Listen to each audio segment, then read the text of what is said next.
Alors si le cube, je vous ai donné comme exemple, mais vous pouvez prendre l'exemple que vous voulez, hein, le dé à 6 faces, pour le pavé, alors que le vrai nom, je vous rappelle que c'est le parallélépipède rectangle, ça va être par exemple la boîte d'allumettes.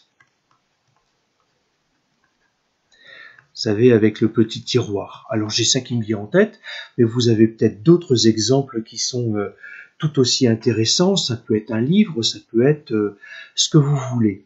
Alors, pour avoir le volume du pavé, en fait, c'est la longueur fois la largeur fois la hauteur.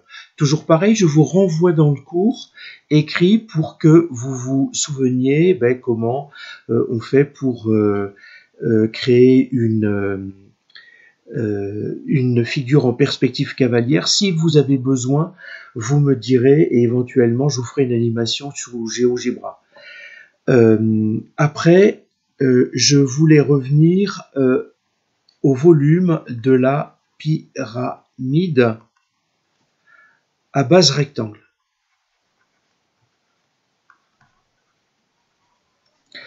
En fait, si je vous en parle tout de suite, c'est que si vous regardez la formule juste au-dessus, ça va être la longueur fois la largeur fois la hauteur, le tout divisé par 3.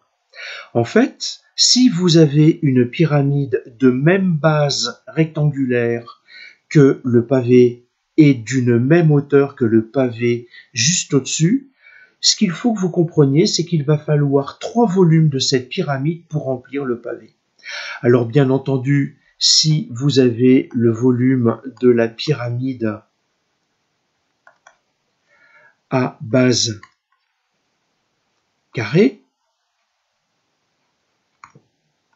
eh bien en fait, ça va être côté fois côté fois côté, divisé par 3.